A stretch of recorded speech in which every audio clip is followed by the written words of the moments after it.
We talk a lot about quiet quitting and nobody wants to work anymore. But what if the truth is a little more uncomfortable? What if employee loyalty didn't die? We just killed it. One policy, one broken promise, and one missed conversation at a time.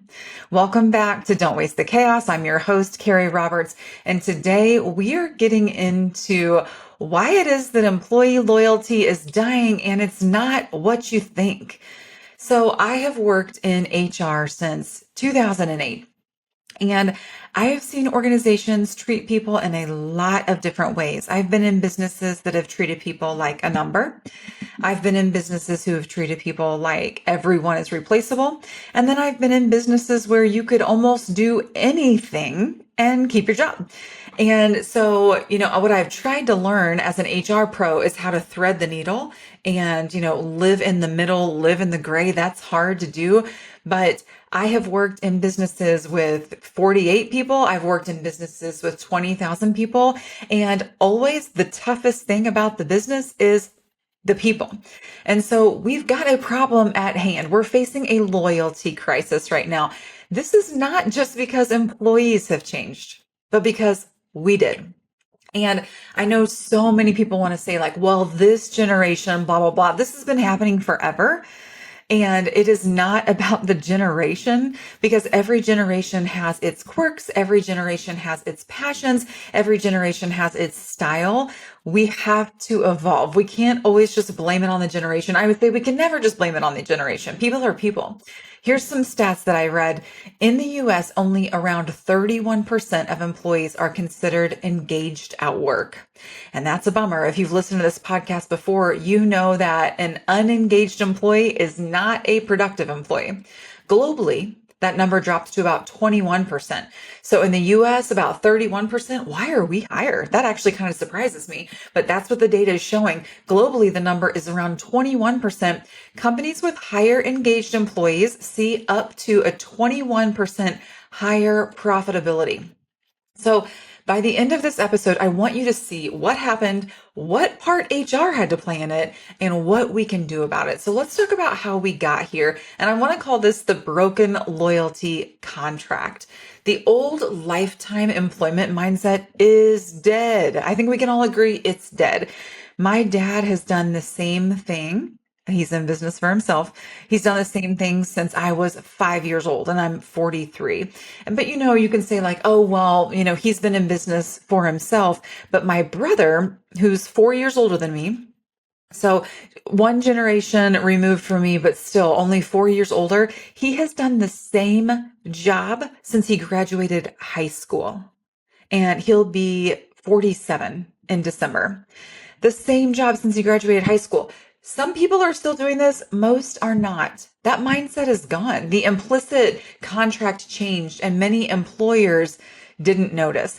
And, whether you're at an organization that used to have a pension and no longer does, or used to pay 100% for employee benefits, but no longer does, or used to offer an enhanced retirement package, but no longer does, that lifetime employment contract, the gig is up. We're not doing that anymore.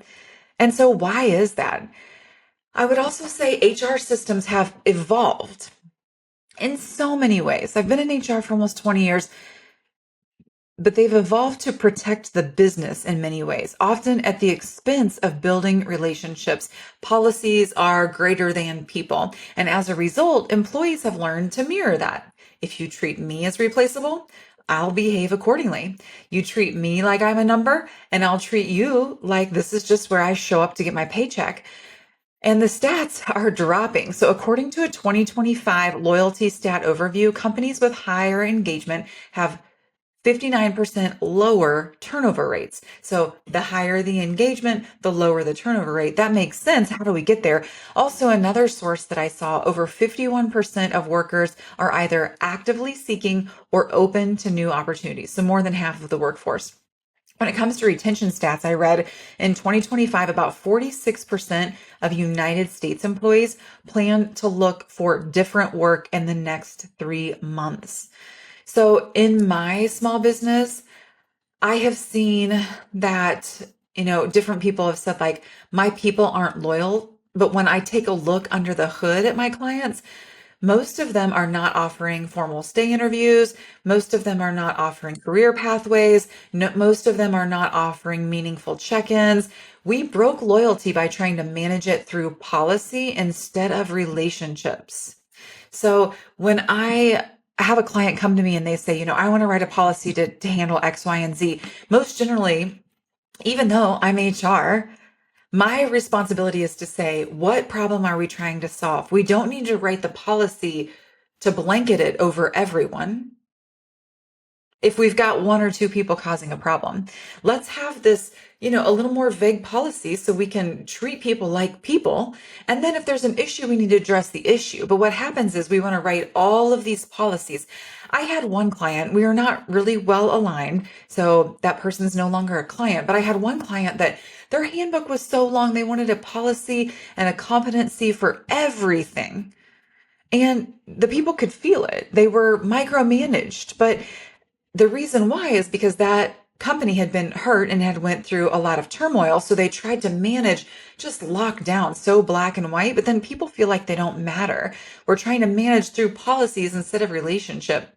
And then throughout this, HR has accidentally become the villain, haven't we? And, the policy police, however you want to call it, we've gotten positioned as the company's lawyer rather than the people's advocate. And there needs to be a balance. I am consulting with organizations. And so it is important that I protect the organization. But if you have ever worked with me, you know that I will say okay, here's what you're trying to get to. Now let's flip and see how this is going to impact employees. Maybe it's a good impact. Maybe it's not. I need my clients to understand what the risk is to their culture. So employees now see HR as the enforcer of the rules, not a builder of the trust. And that perception builds walls. And if your leadership team is viewed the same way, which many times they are, there's somebody who's just towing the company line and not really there for the people. This is really causing a breakdown in organizations. I'm talking to clients every day about how to build trust. Most businesses don't come to me and say, we really need to build trust. What they're saying is they're struggling with engagement, they're struggling with turnover, they're struggling with recruitment, they're struggling with performance management, and so on and so forth. But what it comes down to is trust. I actually end up speaking on trust all of the time. 2 weeks ago, I spoke to a group of 140 about trust. While I was at that, it was a chamber-focused organization. While I was at that, I had a very large organization that wants me to come in and talk to their employee leadership team about trust. In many businesses, HR only appears or leaders only appear when there's trouble, not when there's opportunity. The US is reporting one of the lowest engagement levels in years right now. And this has been happening. I feel like every year I say that. Many businesses are still neglecting onboarding. And I've been preaching this. And we actually, in my program, HR in a Box, we just talked about onboarding last Tuesday. A formal onboarding program can result in a 50% higher retention and a 62% productivity increase. But yet we're not investing in that. Just imagine this. Imagine that an organization says, we want you to do an engagement survey, but they never act on the results. And later they wonder why people don't speak up or they don't stay. Or imagine, like I was mentioning on onboarding, we say we want employees to utilize technology, be reliable, be professional, but yet in our onboarding, we're using manual processes. We're not organized. We don't have their tech set up. We seem like we weren't prepared for them to show up on their first day, but yet 90 days in, we're like, they're not being professional. They're not utilizing technology the way that we designed it. They haven't completed X, Y, and Z. And it's like, well, what standard did you set for them or didn't you set for them? Either way you look at it. We need 30, 60, and 90-day onboarding processes. We need engagement surveys that we are actually listening to the feedback and acting on the feedback and then communicating about the feedback and then reminding about the feedback and then continuing to act on the feedback. It just blows my mind. And then we're wondering why people don't speak up or why they don't stay. If your HR team or your leadership team is only showing up when there's a problem, what message are you sending about loyalty and inclusion? We really need to rebuild trust. What can real loyalty look like in 2025? Loyalty today is not about tenure or blind obedience. That's not going to work. So if we're like, these people aren't loyal because they're not working more than 1 year, or, we just need them to trust us because we're the leadership team. Building trust, it's about truth. It's about transparency. It's about growth, and it's about mutual investment. Being honest with our employee population, taking the time to express the why, giving them, our employees, opportunities to grow in the organization, being clear on how they can make more money with us, a mutual investment. When employees feel seen, safe, and supported, we're rocking and rolling. And what do I mean when I say those three things? When they feel seen, they know someone cares about their experience. We've been intentional. We're checking in with regularity. We're reliable as a leadership team. We're showing up as an HR team. They are seen. They're safe. They know they can speak up. They know it's safe to make mistakes, and they can be a human. So many times, I've heard recommendations, or maybe even been part in the past of, like, you need to leave your personal life and the personal life. Like, oh, okay, how's that working for you? People are humans, but they also need to show up for work. And they don't become not a spouse or not a parent or not a caretaker when they show up for work. So no, we can't spend all day talking about our kids or our aging parents or how we've moved, or, this is expensive and taxes are blah, blah, blah. We can't spend all day on that. But if people feel like we don't care about that at all, then how present are they really going to be in their work product? So they need to feel seen. They need seen. They need to feel safe. They do need to feel sane as well. They also need to feel supported. They see pathways. They understand what growth looks like if they want to grow. They see the developmental opportunities that they have for personal and professional, and they need to get real feedback in a systematic way. I've talked about this many times on the pod before, but so many organizations want to say like, oh, we don't like formal performance reviews. And like, I get it. Nobody's like, oh, I love the performance review process, except for maybe me. But if you don't do it informally on a systematic basis, then you have to do it formally on a systematic basis before you can get informal. Are you tracking? Like, if you're not doing it with intentionality, then you're not going to do it with unintentionality. So if you're like, oh, I just give real-time feedback, I would love to ask your employees, when's the last time you got a piece of valuable feedback? I'll wait. Most of the time, employees would say, I guess I know I'm doing good because I keep showing up, or, we're making money, or, the doors aren't closed yet. They need to say, I know that I'm doing well because my leader tells me, because I know how I impact the bottom line, because my metrics are reported to me in this way, and here's how I'm impacting them. They need to feel supported. They need to have real feedback. HR leadership should be gentle in posture, but strong in purpose. I like to say we are hard on policy, but soft on people. We need to use our resources wisely, and we need to connect very deeply. Companies with engaged employees have a 14% higher productivity rate, a 10% higher customer rating, and 18% higher sales. I'm going to say that again because I need you to hear me say this is worth investing in, and it's not going to happen just organically. We talk a lot about culture. Culture is in your business. People say like, oh, I need to build a culture. You have a culture. You might not have intentionally made your culture, but you have a culture. Companies with highly engaged employees have a 14% higher productivity, a 10% higher customer rating, and 18% higher sales. That's what the data is that I've read this year.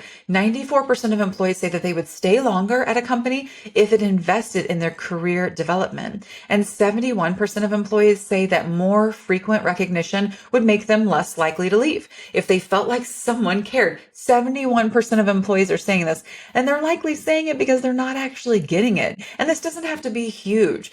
So many organizations are not doing it because they feel like it has to be this big formal thing. It's kind of like, I talk to my husband about this all the time. When it comes to protein intake, okay, I get it. We're supposed to be eating a lot of protein. And I just had 2 tuna packets for lunch. So, with mayo and relish, but I just had my 2 tuna packets for lunch. That's 41 grams because I am very focused also on getting my protein in. But if I can't get my 120 grams in a day, or my 80 gram, really it should be 80 grams in a day, if I'm eating, I weigh around 160. So if I'm trying to eat, of my weight, half of that grams of protein, if I can't get my 80, well, then I'm just not going to get any. I'm just going to eat chips. It's like, no, that's not true. Do your best. I'm not saying, okay, if you can't fly your top performers to Tahiti every year, just don't do anything because you can't do. That's not what I'm saying. Do something.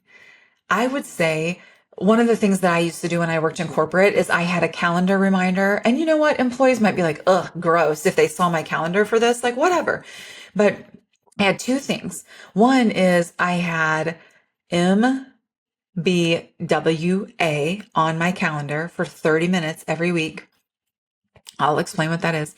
And then I also had on my calendar Kudos, and for 30 minutes a week. Those were reoccurring. And if I didn't do it in the time slot that it was, I bumped it back at the end of the week, and I could not leave for that week unless I did those two things. So what am I talking about? Management by walking around, MBWA. And all that meant was get off your butt and get out of your office and go say hello to your employees. And how does this translate in a remote environment? Literally take that time slot, hop on to Teams or Slack or whatever you use and shoot a couple of notes like, hey, how you hanging in there this week? Anything I can help you with? It doesn't have to be astronomical. You don't have to say something fabulous. And when I would walk through an office, when I was in a physical space with hundreds of employees, I would literally just walk through. Sometimes I would just wave. I would make sure that I saw a different employee every time because that one employee is always trying to be chatting or whatever. You can't pick your favorite employee, the one that's easiest for you to talk to, the one that you've got, kids on the same little league, but just walk around and say hello. Walk through the break room, walk through the lobby area, walk through a department. And by the way, if you can see your employees have a pucker factor when you walk through, you're too scary. You're too scary. You're not relatable. Everyone's like, if they're fake work, everybody's typing all fast, then you're not approachable. You need to pay attention to people's body language. But management by walking around, just 30 minutes a week. Should it be more than that? Yes. But start with 30 minutes a week. And then Kudos is I would try, like once you start doing this, then you'll naturally do it more if you're really being committed to it. But I would try 30 minutes a week. I would just think, okay, what is something good that I've seen someone do this week? And I would shoot them a quick message. That's all that I would do. I would be really intentional about shooting someone a quick message and be like, hey, I saw you do X, Y, and Z, or somebody mentioned this to you about me.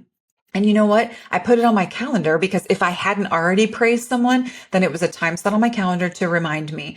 And when you train your brain, just like any gratitude practice, when you train your brain to see the good, you start seeing the good a whole lot. Recognition matters. 71% of employees say more frequent recognition would make them less likely to leave. So let me give you a practical framework really quick. First, I want you to listen, and then I want you to act. When it comes to listening, implement stay interviews. Once a year or twice a year, grab coffee, either virtually or in person. If you just schedule a 30-minute meeting, that's kind of blasé. Schedule a 15-minute walk around campus. Do something that feels organic and not like, let's sit and you sit on one side of my desk and I'll sit on the other. Therefore, I am the clear leader and you are the clear subordinate. Like, get away from that and schedule a time where you can listen. Hop on AI and say, like, I want to do stay interviews. Outline me 5 questions that are generic enough that it will stimulate some true organic conversation that I can ask my employees about what they work here for, what keeps them staying here. And then if you can, I'd block off 30 minutes after your time together where you can take some notes. Don't record it. Then they'll feel like that's all weird. It would be great to record it so then you can easily throw it into AI, but just sit down and write some quick notes. And then once you've done this with all your employees, then throw it into AI and say, what themes are you seeing for things that we need to be working on and things that we're doing well? And then highlight that. Hey, I've met with all of you all organically, and I took some time to think through some of the themes that I heard. I heard a lot of you saying X, Y, and Z. And I think we should celebrate that. I want to make sure we're very intentional about that. This is why people are working here. Integrate that into your recruitment process. Integrate that into your social media of why people love to work there. Put some testimonials on your website, on your careers page. But then also, here's 3 to 5 things that I heard that, are obstacles or barriers or that are hard. And here's what we're going to do as an organization to address those. I value your feedback. Thanks for taking the time to speak with me.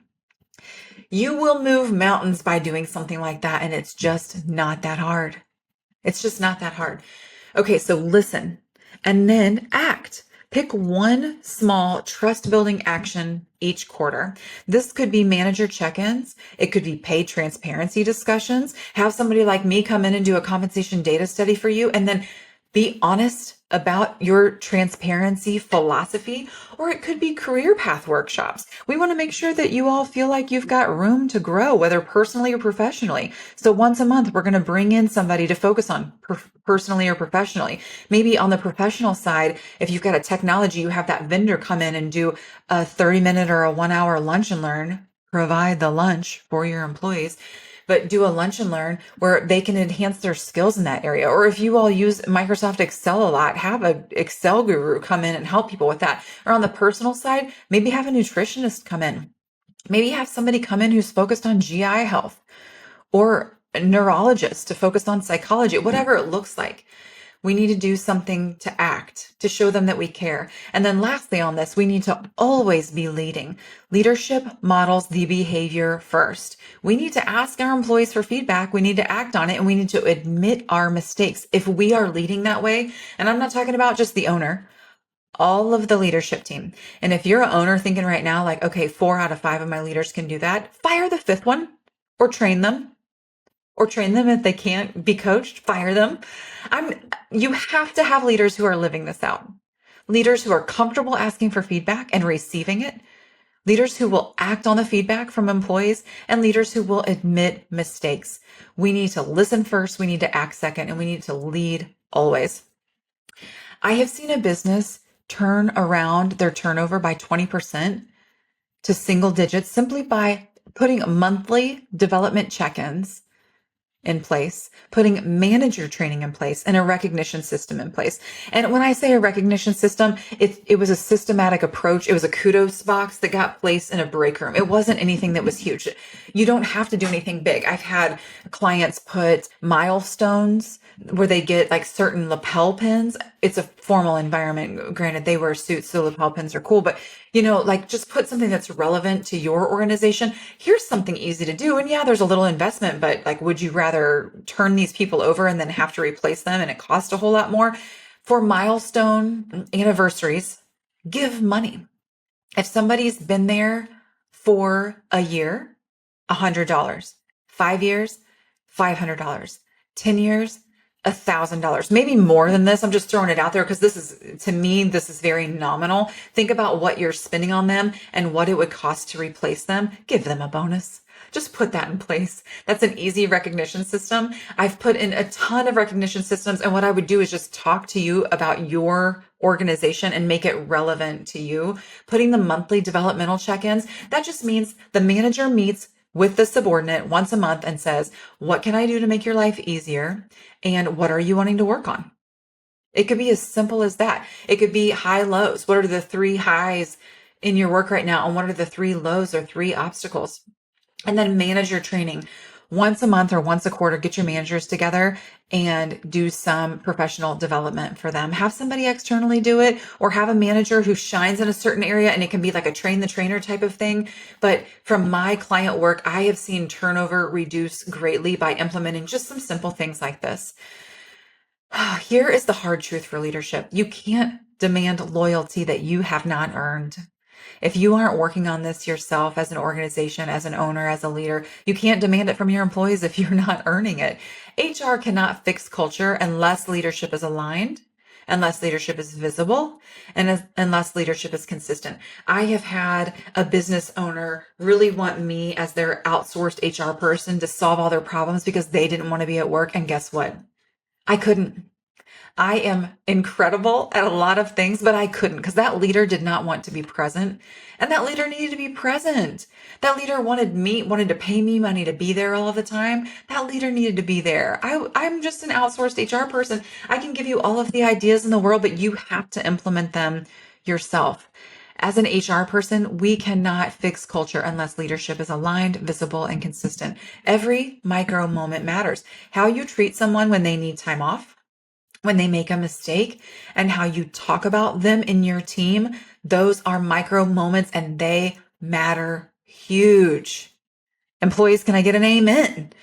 If an employee's listening right now, I guarantee you they're like slow clapping in their car. How you treat them when they need time off freaking matters. I don't care if they're wanting to get off to freaking piddle pants. They need a break. You gave them PTO, approve it. When an employee sends you a message and says that they need time off, I am glad that you're taking time off for yourself, or I am so sorry to hear that your kid has an ear infection again. Like, gosh dang, I know this is a struggle for you. When I was a young parent and my kid had to get tubes, it was stressful. He got tubes 3 times.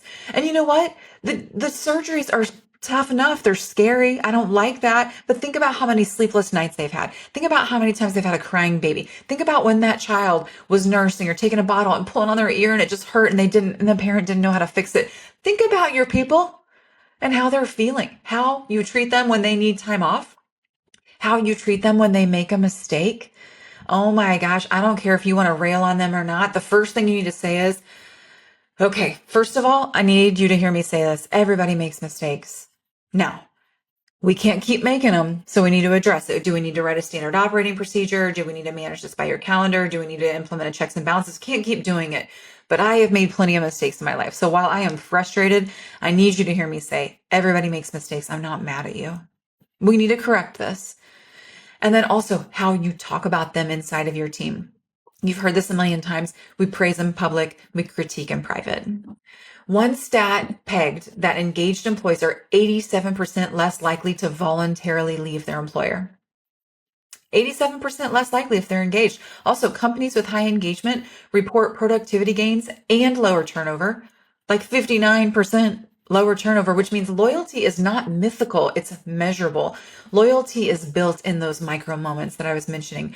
How you respond when someone makes a mistake, when someone needs time off, or when someone tells you that they're struggling, when they're not getting it. And you know what? If they feel comfortable enough to admitting to you that they're not getting it, you're winning. Now you just need to address it and help them get better.